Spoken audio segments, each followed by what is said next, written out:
That is the weak entity set. Okay. Now in this case here, what happened, that is primary key were not present. Now we have to perform some notes about that weak entity set. First of all, we need to consider, that is, the combination of discriminator and primary key of the strong entity set make it possible to uniquely identify all entities in the weak entity set.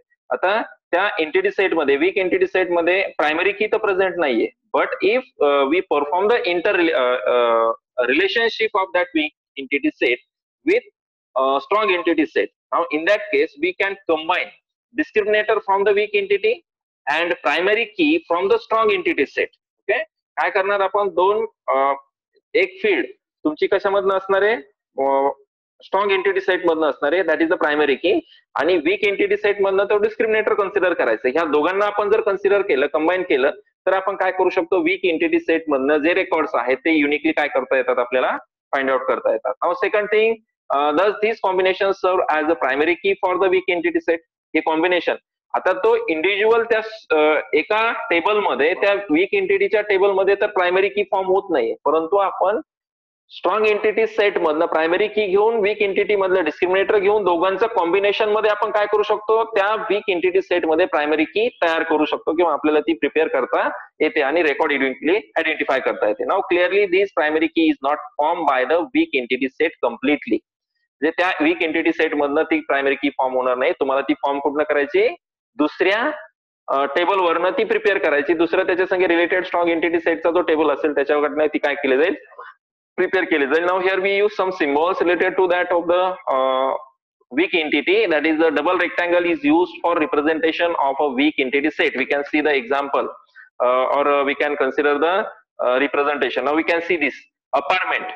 Okay, apartment is the weak entity set because there is no any primary key to identify that particular apartment uniquely. ते apartment uniquely identify करण्यासाठी त्याला apartment ला number नसतो, बरोबर.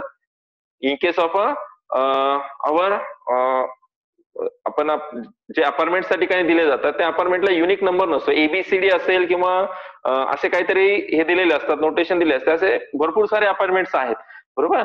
मग त्याच्यामध्ये primary की नाहीये, प्रत्येक अपार्टमेंटला काही युनिक नंबर दिलेला नाही. ओके, त्यानुसार ही काय झाली, तुमची वीक एंटिटी झाली.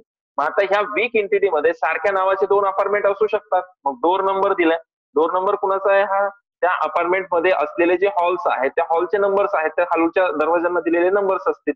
ओके, मग या डोर नंबर वरनं आपण तो फ्लॅट किंवा ते पर्टिक्युलर रूम त्या ठिकाणी आयडेंटिफाय करतो. Okay, one more thing is floor given also. Now here we consider door as a discriminator. आपल्याला अपार्टमेंट युनिकली आयडेंटिफाय होणार नाहीये, बरोबर. आपण जर एखाद्या नावानुसार ते अपार्टमेंट फाइंड आउट करायला गेलं तर आपल्याला त्या अपार्टमेंटचा एक ग्रुप, एकापेक्षा जास्त अपार्टमेंट फाइंड आउट होणार आहे. ओके, मग आता आपल्याला ते युनिकली फाइंड आउट करायचंय. अपार्टमेंट काय करायचंय, आपल्याला युनिकली त्या ठिकाणी आयडेंटिफाय करायचंय. Now we consider building as a strong entity in case of this particular relationship. इथे मी काय कन्सिडर केलं, building as a strong entity set, कारण बिल्डिंग एंटिटी कन्सिडर केली तर बिल्डिंगला नंबर दिला. ओके, बिल्डिंगला नाव दिलंय आणि त्या बिल्डिंगचा ऍड्रेस दिलेला आहे. एवढे ऍट्रिब्यूट्स मी काय केले, बिल्डिंग एक्सप्लेन केली. Now we consider that particular building number. आता समजा आपण काय केलं, एका पर्टिक्युलर रिजन मधल्या बिल्डिंग कन्सिडर केल्या, त्या रिजन मध्ये, त्या एरियामध्ये 10 बिल्डिंग्स आहेत आणि प्रत्येक बिल्डिंगला एक युनिक नंबर दिलेला आहे. लक्षात घ्या, आपण एक पर्टिक्युलर एरिया कन्सिडर केला आणि त्या एरियामध्ये किती बिल्डिंग कन्सिडर करतोय मी, 10 बिल्डिंग कन्सिडर केल्या आणि प्रत्येक बिल्डिंगला काय केलंय मी, एक नंबर दिलाय. Now I want to find out any one of the building, I will consider that building number, बरोबर. मी तो बिल्डिंगचा नंबर कन्सिडर करणार आणि त्या बिल्डिंगच्या नंबर वरनं मला ती बिल्डिंग फाइंड आउट होते. म्हणजे ही काय झाली, तुमची स्ट्रॉंग एंटिटी सेट झाली, युनिक बिल्डिंग फाइंड आउट झाली. आता ह्या बिल्डिंगचं पार्टिसिपेशन किंवा ह्या बिल्डिंगचं रिलेशन कुणा संगे, अपार्टमेंट संगे आहे. म्हणजे ते कुठल्या अपार्टमेंटची बिल्डिंग आहे, थोडक्यात आपण असं म्हणतो, कोणत्या अपार्टमेंटची ती बिल्डिंग आहे.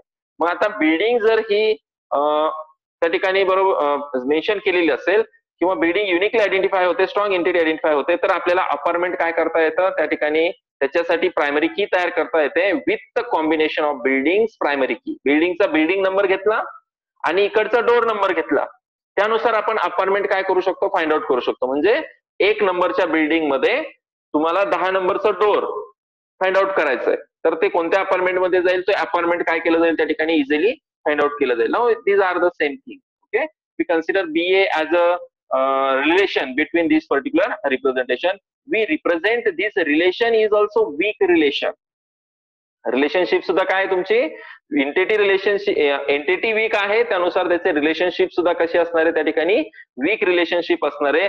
आणि ह्या वीक एंटिटीचं फुल पार्टिसिपेशन ह्या रिलेशन मध्ये असणार आहे. त्या अपार्टमेंटचं फुल पार्टिसिपेशन या रिलेशनशिप मध्ये असणार आहे. आपल्याला अपार्टमेंट फाइंड आउट करायचं असेल तर आपल्याला सपोर्ट कुणाचा घ्यावा लागेल, ह्या बिल्डिंग मधल्या बिल्डिंग नंबरचा सपोर्ट घ्यावा लागेल. That is the notations use for that representation. That is double diamond shape is used for representing the relationship that exists between strong and weak entity set, and this relationship is known as identifying relationship. Identifying म्हणजे ते apartment find out करायचंय, identify करायचंय, त्यामुळे त्याला identifying relationship म्हटलं. Double line is used for the representing connection of weak entity set with the relationship set. Total participation always exists in the identifying relationship. कोणाचं participation total असणार आहे, तुमच्या identifying रिलेशनशिपचं participation strong असेल किंवा फुल participation असेल म्हणजे apartment fully participated into this particular relation with building. Okay, this is the identifying relationship. Okay, that is nothing but the all things related to that of the weak entity set and strong entity set. Okay, that is all over about the entity set. Here I want to mention one question about that. You need to perform the differentiation between weak entity set and strong entity set. That is the difference. What is the difference between weak entity set and what is the difference between difference between weak and strong entity set. Now first difference you need to consider, in case of a strong entity set that has a key attribute. बरोबर, पहिला difference तुम्ही हा सांगू शकता. Strong entity set मध्ये काय असणार आहे, प्रायमरी की असणार आहे. वीक एंटिटी सेट मध्ये युनिकली एंटिटी आयडेंटिफाय करण्यासाठी प्रायमरी की नसणार आहे. हा पहिला डिफरन्स तुम्हाला सांगता येईल. Member of a strong entity set is called as the dominant entity. Okay, आणि वीक एंटिटीच्या मेंबरला काय म्हणणार आहे तुम्ही, डिस्क्रिमिनंट त्या ठिकाणी म्हणणार आहात. Okay, we can consider that particular things. In case of a strong entity set, it is represented by the rectangle. Strong entity set simple rectangle ने रिप्रेझेंट होते. वीक एंटिटी सेट कशाने रिप्रेझेंट होते, तुमची double rectangle ने represent होते. तुम्ही ह्या diagram वरून सुद्धा काय करू शकता, ते डिफरन्सिएशन देऊ शकता. त्यानंतर दुसरं एक्झाम्पल त्या ठिकाणी तुम्ही मेन्शन करू शकता डिफरन्स मध्ये. Student roll, student ID, student name as a strong entity, आणि वीक एंटिटी मध्ये तुम्ही अशा पद्धतीने अपार्टमेंट, डोर नंबर, फ्लोर अशा पद्धतीने डबल रेक्टँगल त्या ठिकाणी काय करू शकता, मेन्शन करू शकता. That is the